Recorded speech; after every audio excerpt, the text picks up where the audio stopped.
Promo Tamil viewers எல்லாருக்கும் வணக்கம். இப்போ பாண்டியன் ஸ்டோர் சீரியல்ல மயிலோட நிலைமை தலைக்கு மேல கத்தி தொங்கிட்டு இருக்க மாதிரி இருக்கு. ஆமாங்க, மாணிக்கம் பாண்டியன்ட்ட ஆதார் கார்டை கொடுத்துட்டான்னு தெரிஞ்சோன்னு மயில் பயங்கரமா ஷாக் ஆறாங்க. போச்சு போச்சு, என் வாழ்க்கை மொத்தமா முடிஞ்சிருச்சு, என் வயசு என்னன்றது வீட்டுல இருக்க எல்லாருக்குமே தெரிஞ்சிருக்கும், இதுக்கப்புறம் அந்த வீட்டு சைட்லாம் நான் போக மாட்டேன்ப்பான்னு சொல்லி பதறி அழுகுறாங்க. மாணிக்கமும் பாக்கியமும் எவ்வளவோ மயில சமாதானம் பண்ணுவாங்க, இருந்தாலும் மயில் ரொம்ப பதறாங்க. அதெல்லாம் பார்க்கும்போது ஓவர் ஆக்டிங்கா தான் இருந்துச்சு. ஓவர் ஆக்டிங் பண்ணலாம், அதுக்குன்னு இந்த அளவுக்கு ஆமான்ற மாதிரி இருந்துச்சு. அதுக்கப்புறம் கதிரையும் ராஜியும் தான் கட்டுறாங்க. ரெண்டு பேரும் காலேஜுக்கு போயிட்டு இருப்பாங்க. அப்ப வழியில குமாரை பாக்குறாங்க. அவரை பார்த்தோன்னா அவரை வெறுப்பேத்துறதுக்காக ரெண்டு பேரும் ஒருத்தருக்கு ஒருத்தர் பயங்கரமா சிரிச்சு பேசுறாங்க. அதெல்லாம் பார்த்து குமார் காண்டாய் அங்கிருந்து கிளம்பிடுவாரு.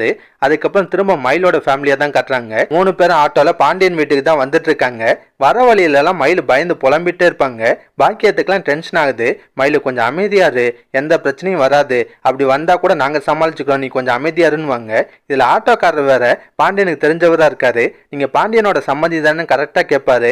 அதை பார்த்து வர பாக்கியத்துக்கு ஷாக் ஆகும். இங்க பாரு மயில், இவர் சம்மந்திக்கு தெரிஞ்சவரா இருக்காரு, நீயே உளறி மாட்டி கொடுத்துறாத, கொஞ்சம் சும்மாருன்னுவாங்க.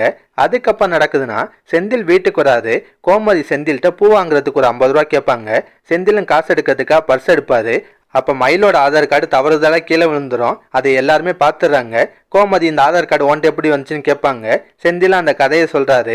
லாஸ்டா கோமதி ஆதார் கார்டுல அவ போட்டோ நல்லா தானே இருக்கு, இதுக்கே இவ்வளவு பயந்தா அப்படின்ற மாதிரி கேட்கறாங்க.